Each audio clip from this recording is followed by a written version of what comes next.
we will be starting off today by going through some of the details of the program and then following that up with answering some of your questions. I'm going to hand it over to Casey to start us off with introductions.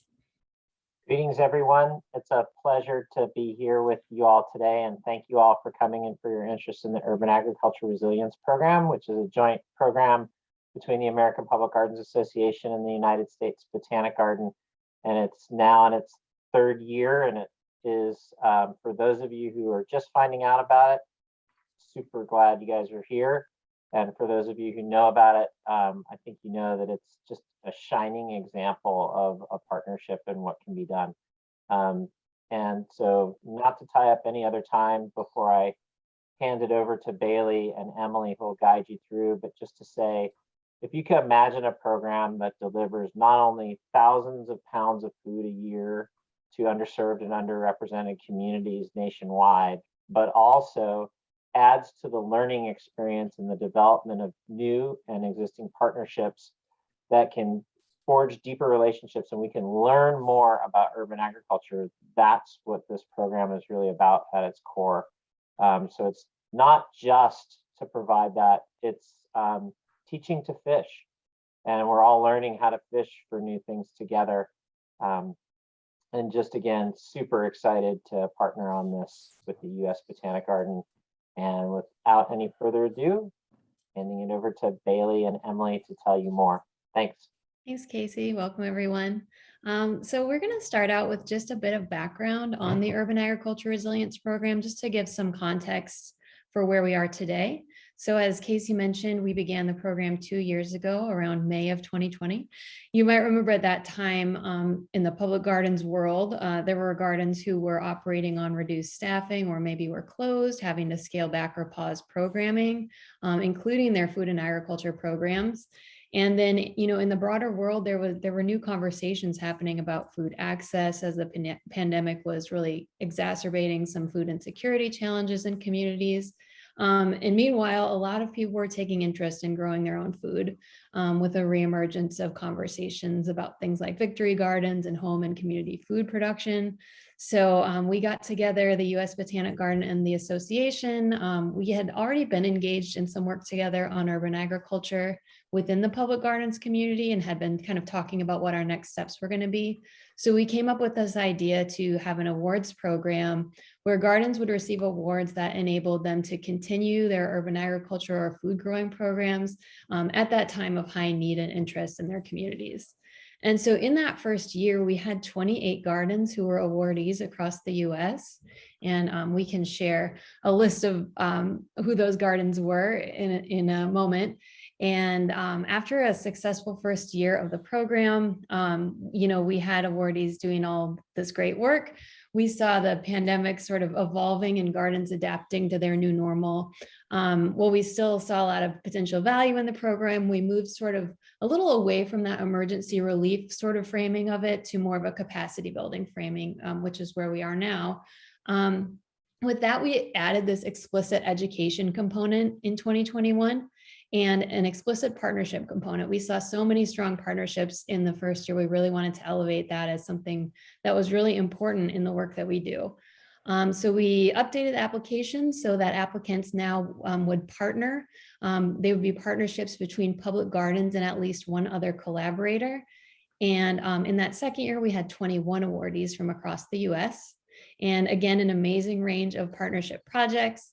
Some additional touch points to the program where we, as program designers and administrators, could get some feedback to inform sort of the evolution going forward. And that included some small scale focus groups that we conducted in October and an awardee forum in December. And some of you maybe who were involved last year participated in those and gave us some feedback. And a lot of that information that we collected really helped inform the program that we're announcing for this year. So we can go to the next slide, Bailey. We'll take a moment to talk a little bit about 2022 program and who's eligible and what it's going to look like. So you see here a list of sort of some program eligibility criteria. We have a link that you can go to on the association website that's going to give you all those details. but we can summarize with a few key points. As was the case last year, that all eligible programs or projects should be partnerships between U.S. public gardens and then at least one other partner organization. Among those partners, you should choose one organization that's going to be the primary awardee. And that organization is going to be the one who submits the application on behalf of your project.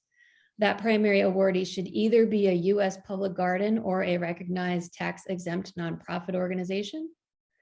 In terms of what you'll be doing programmatically and what we're looking for, we like to see collaborative programs that combine food growing and education, and that in some way benefit people experiencing food insecurity in urban or metropolitan areas.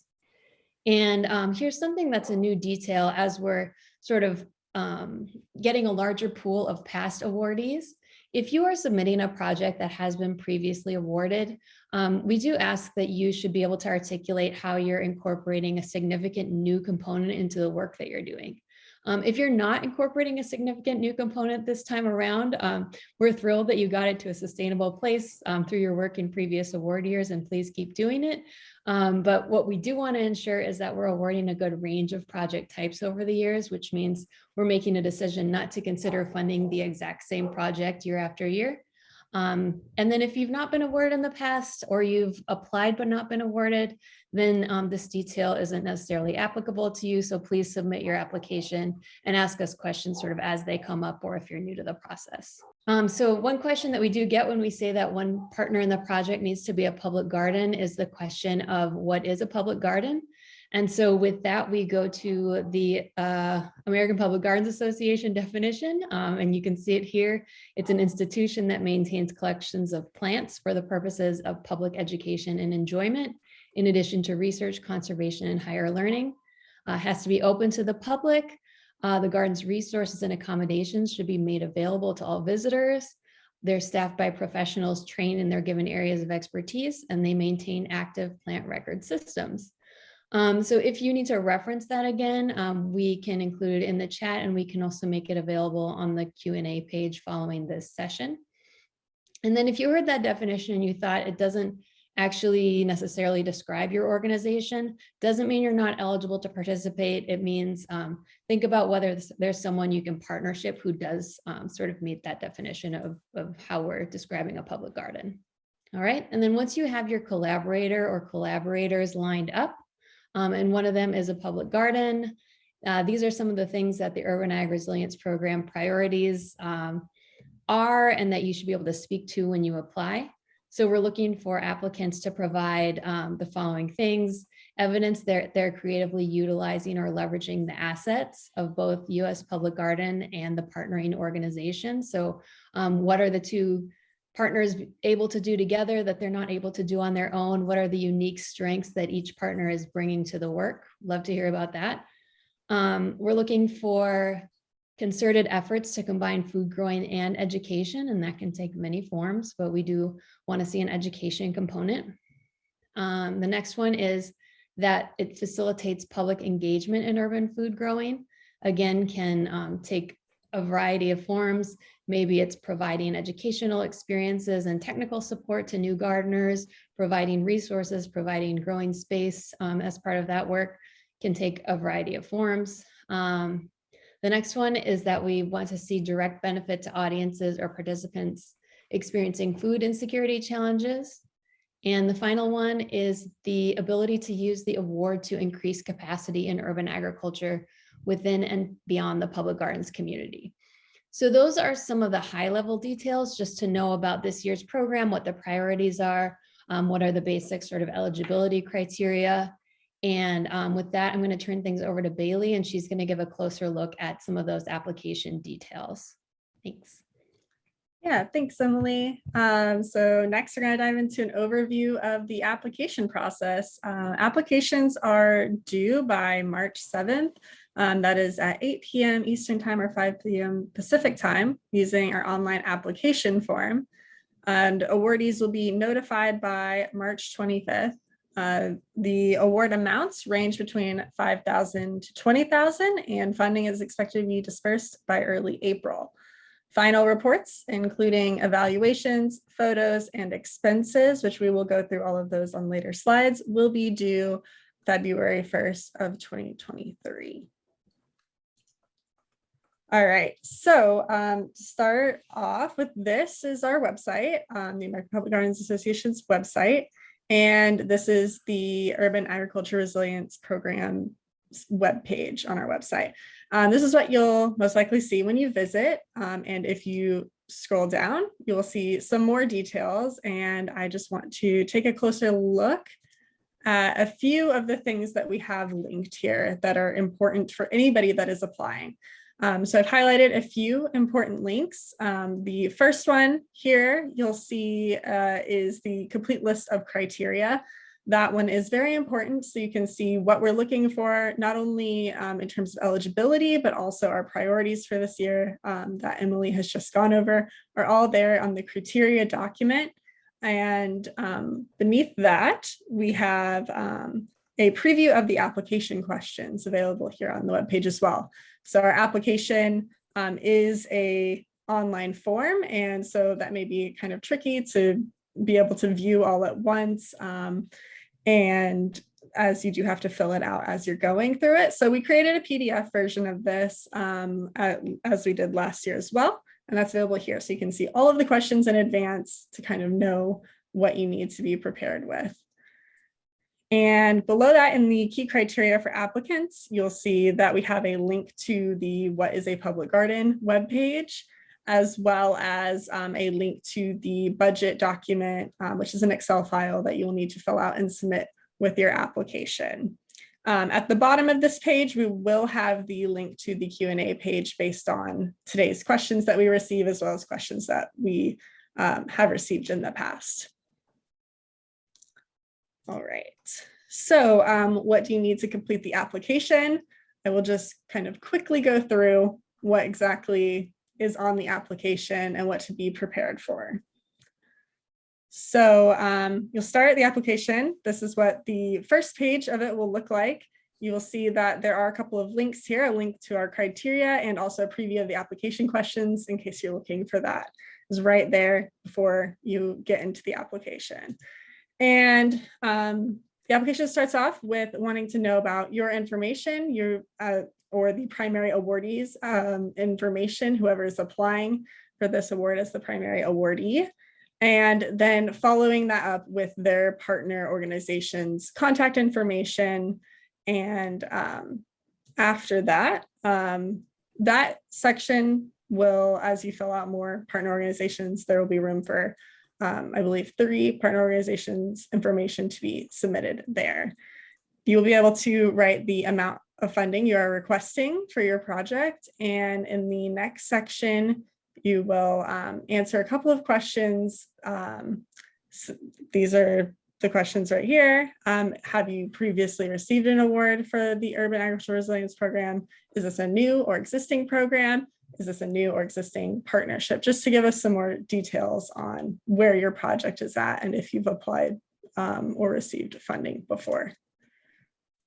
Then we're getting into more of the text questions where you'll be able to kind of narratively describe to us what your project is about. And these are some of the main questions. There are a couple more after this, but basically we will ask for you to provide us a description that, if you are chosen as an awardee, is a description that we're able to use to talk about the work that you're doing, as well as some deeper questions into how you fit a lot of these priorities that we are stating are very important to the project. And we'll be asking if you received prior support from the Urban Agricultural Resilience Program. And if you answer yes to that question, if you have received it previously, what new components are going to be incorporated this year?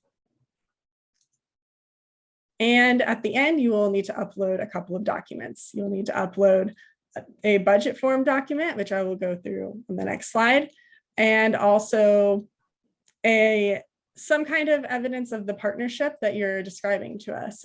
So a letter of intent from or including signatures and information from each partner, or some kind of MOU would also fit this requirement. And then you have to just affirm at the end that you're authorized to submit the proposal on behalf of your organization and partner organizations that you are submitting with.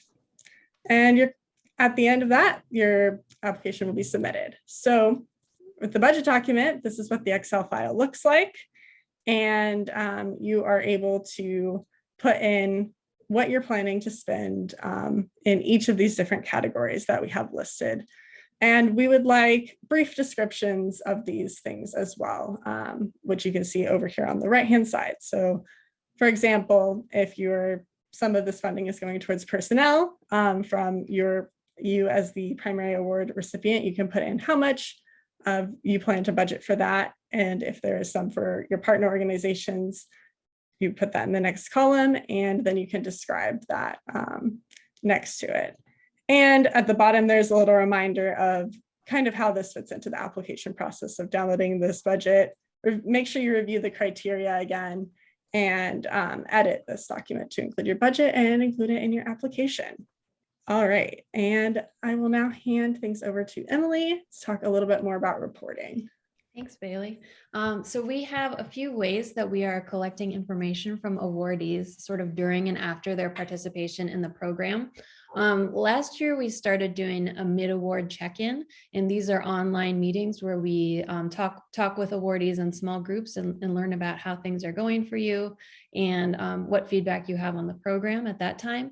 And then there's final reporting that happens that's due by February. So you would receive it in January, and we'd ask for it to be completed by February. And that is a survey that you would receive that would ask for information sort of about participation numbers, things like amount of food grown, that's some of that quantitative information, as well as some qualitative information that asks you to reflect on your experiences and how you met your goals and those sorts of details.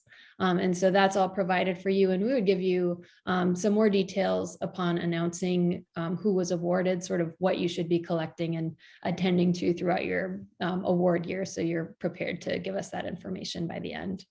And then all the reporting would be collaboratively prepared by the awarded partner organizations as well. So there are questions. We do ask the primary awardee to submit the reporting in the end, but there are questions that we ask for some reflections around partners' experience as well in the program. So just know that that'll be a collaborative process between organizations. And then we can go to the next slide. In addition to that, we have some communications and marketing commitments when we talk about the program. And so we will ask for photos from awardees, and we ask to have permission to use those when we speak about the program, when we share things like press releases, social media, that we're able to use photos that you share with us about the work that you're doing. And in addition, awardees agree to allow us to communicate about your program and use the responses you provide in your application to share information about the work that you're doing. A few notes about communications. You've heard us use the word award many times. So they should be referred to as awards and not as grants in this program. So awardees and awards are the terms that we use. Awardees are expected to publicly share results and lessons learned from your program participation, and there will be a few opportunities to do that. We've done so via social media. We've done so in preparing some presentations that'll be available for people to learn about this work. We ask that all products be co-branded and acknowledge both the U.S. Botanic Garden and the association as partners. So anytime awardees speak about their participation in the program, acknowledge the two organizations who are working on the program. We will prepare a press release template as soon as we have made the decisions about awards, so that organizations who want to communicate about having received the award will be able to use that template and sort of insert some of your own organizationally specific information into that. So that should be easy for people. And then we ask to review other materials such as printed items about the award before they're finalized when you're communicating. So those are just a few things to note. If any questions ever come up about communications and marketing, our communications folks are great and we'll be happy to answer questions about any of those details. And I think pass back to Bailey on that. Yeah, so thank you everyone for attending. Before we get into any additional questions, I will point out some just final things on this slide. So if you have any questions after this webinar that you think of that come up, you can reach out to info@publicgardens.org, as well as checking out the Q&A webpage. These slides and also the recording of the session will all be available on our website as well. And I'll just restate some of the key dates. So applications are due March 7th by 8 p.m. Eastern time, 5 p.m. Pacific time using the online application, and awardees will be notified by March 25th. And awards are expected to be dispersed by early April and brief mid-award check-ins by October 31st. And final reports, including evaluations, photos, and expenses will be due February 1st, 2023. So are there any additional questions we need to go over? There are a couple, Bailey and Emily, that are in the chat. We must have a discrepancy from last year. One question says that our Excel spreadsheet mentions a minimum of $10,000, but that we mentioned a minimum of $5,000. If we could clarify which of those is correct. Yeah, I'm so sorry for the confusion. Definitely is a mistake. The minimum is 5,000. There's another question. What if I don't have a partnership and my garden wants to have a community garden? How might I go about this? I directed that person to the criteria. So I'm assuming we would just say that we're asking for each participant to partner with someone, and we're not being prescriptive in how to do that. Right. Yeah, I would say that's accurate. So yeah, if you are a public garden, then it's finding a community partner who'd be able to help you with that effort. If you're not a public garden, then it would be finding at least a public garden partner who'd be able to work with you on that, and potentially other partners as well. Here's another one. We're a public garden. Can we partner with another organization and not allocate any of the award funds to them? Sure. So I think it was Elaine who asked this question, and you can allocate the funds in any manner that you choose between your garden and the partner or partners that you have. Thank you, Casey. Here's one more question that we've not yet answered. Our public garden has a community gardening program that partners with dozens of organizations, institutions, and communities to start and support urban community gardens. What would we do in this case? Will we just select one specific partner with whom to garden and apply for funding? Or do we apply for funding for resources that serve all our garden partners? We have had certainly projects in the last year who had multiple partners. I wouldn't say we've had experience with dozens of multiple partners, but I would say in that case, you certainly need to apply in the application form, listing some partners and having those letters of intent to collaborate. So it could be selecting some of those collaborators who are able to help you produce resources that will benefit everyone. But you could select more than one of those for sure. Hope that answers that question. Yeah, and I'll just add on to that there is room in the application to specifically list contact information for 3 partners. But of course, in your descriptions, you're welcome to discuss more as well. Emily, do you see the question in the chat from Anna with the Park Service? They have the Park Service has a garden on the Park Service property. They're going to partner with an organization that will apply to receive the awards, and that their food access partner is a separate not-for-profit. Is it okay that the public garden is in a national park?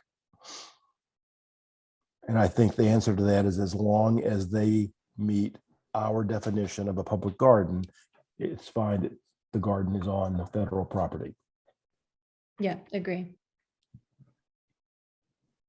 And the only thing that I would add to that is at that point, the nonprofit becomes the recipient in the distribution. I don't know if it's possible for us to move these funds Right. back to a government entity, Yeah, correct. The money would have to go to the nonprofit. but totally great idea. Can be done. Here's one, Emily and Bailey. We were previously awarded. We have lost one of our two partners. Can you elaborate on significant new components and what that means, please? Sure. I think when we think about significant new components to your project, some examples of what that could look like would be some new educational component, potentially that's targeting a new audience who you haven't reached before. Could be interesting, potentially adding a new partner whose knowledge or assets enable the program to do something different than it has in the past. So when you think about having lost the one partner and maybe thinking about other partners you may be working with, what might they bring that could help your project do something new and different than it has in the past, and potentially reach someone new, or potentially have some new educational aspect to it that it hasn't in the past. There's a nice question from Anna again about our consumables like seeds and amendments not as favored in budgets as permanent projects. Maybe Emily or Bailey, you could answer that. I can start and say that the answer is no, neither is more favored. Yeah, we certainly have had projects in the past who've spent funds on those sorts of things, especially if you can speak to how those help you address our program priorities. If you're using funds on these things to help engage more members of the public in gardening, I think just speaking to how those decisions address our priorities would be helpful. I just put the budget spreadsheet in the chat, which might help answer some of those questions. There's also a question. We work with a nonprofit who partners with a YMCA and Big Brothers Big Sisters to create urban public community gardens. Would this qualify for the award? And I don't know who's asking the question. Jessica, I'm not sure where you are. If you are with a public garden or a garden, Emily, do you want to handle how we typically have defined public gardens one more time? Sure. So we would direct you back to the APGA definition of public gardens. Maybe, yeah, Bailey can bring that slide back. There it is. So here's how we define public gardens. So if you're not sure, if you meet this definition, read through and see if you think if you think you don't, then it doesn't mean that project, Jessica, that you're thinking of couldn't happen. It would be finding maybe another partner to bring in who is a public garden who could assist with doing that work. Or if you were writing from an organization that you know is a public garden, then I would say yes, partnering with that group. In this case, you're talking about YMCA and Big Brothers Big Sisters, nonprofit organizations. That would be fine. There was a question, and I'm not sure. Is there on the website, on either our website or APGA's, is there a list of past awardees and their garden programs? There is on the USBG's website. All right, I'll find that and put it in the chat. There's some wonderful examples of marketing materials that gardens have used just through web searching Urban Ag Resilience Program. Are there any additional questions? Was there an article in Public Garden Magazine about these awards? I think there had been last year. Casey, could you answer that? There definitely was an article. I think it was about the 2020 awards. Okay. I think that's right. Yep. I think Devin had worked. Yeah, I think you're right, actually. Yep. Not sure what month that came out in. And I did just put the 2020 and 2021 awardees in the chat. I definitely think it was a recent issue, and I'll go take a look and see if I can pull that out. But great question. Yeah, there was. And we also had several conference presentations along the way about the Urban Ag Resilience Program. So there was a terrific one that Emily did and others last year in last year's conference. And I think that's available in our library media resource center. Emily, Valerie has a question. Let me just read it to you. I didn't understand. She's first asked, can food be a budget item, produce produced during the program? And then she's asking about the market value of produce grown during the urban agriculture program that they're hoping to cover the cost to distribute that produce to our partner. I don't quite understand the question. Valerie, I'm going to give you the ability to talk so you can ask that question. You should now be able to talk, Valerie. You need to unmute yourself. Sorry, so it's Tim who's Oh, sorry, Tim. yeah, Valerie, using Valerie's invite. So we're producing the food and would tip it through our urban agriculture program, and the idea would be that we're, instead of selling that produce to a nonprofit, we would be eating it, using the funds to cover that. I don't know if we should think about it differently, or if that would be a understandable cost. So I think historically, correct me, Emily, but historically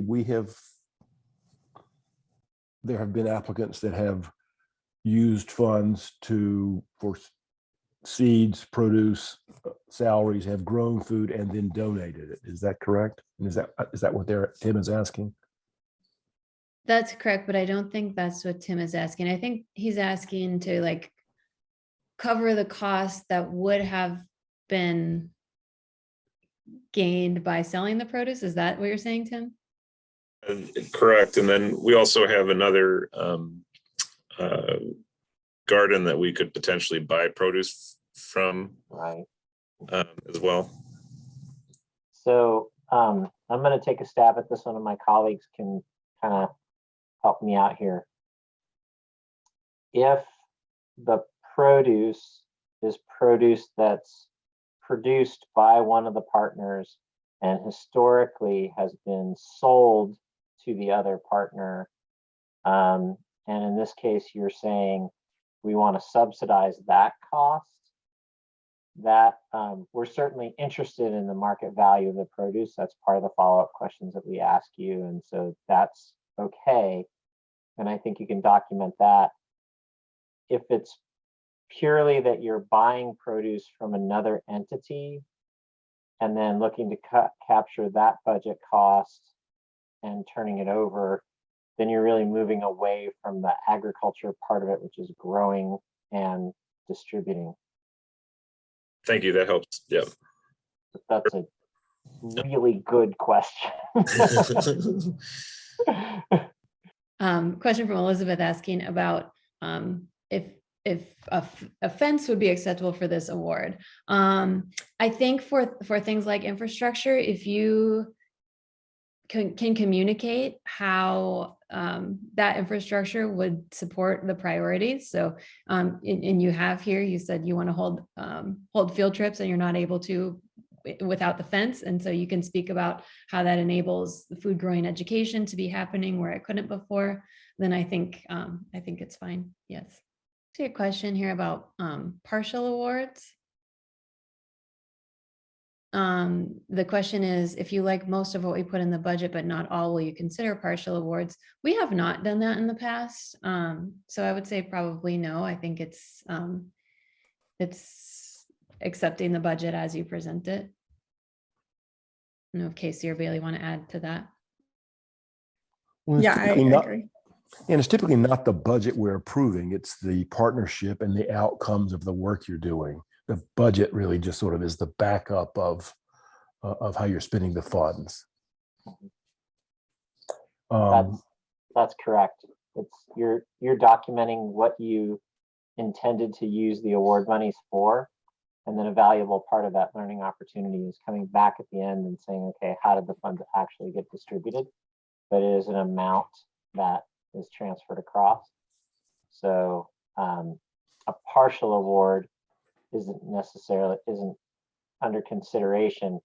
That said, remember we had a question before about what if my overall budget for the overall endeavor is over 20,000 for the year, you certainly could apply for up to 20 and document that that's what you're applying for. And several people have asked about previous awardees. I put the first years in the chat. I apologize, but the only link I have right now is, well, somebody, thank you, Emily.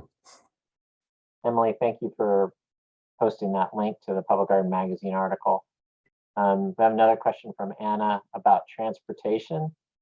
And I would agree that transportation sometimes is not a popular thing to fund. I think it goes back to the same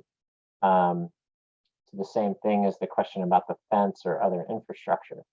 Sometimes the critical factor that limits a new partnership is transportation or fuel or something else. And so as long as, like Emily said, you're linking it to what challenge you're overcoming, it's acceptable to include.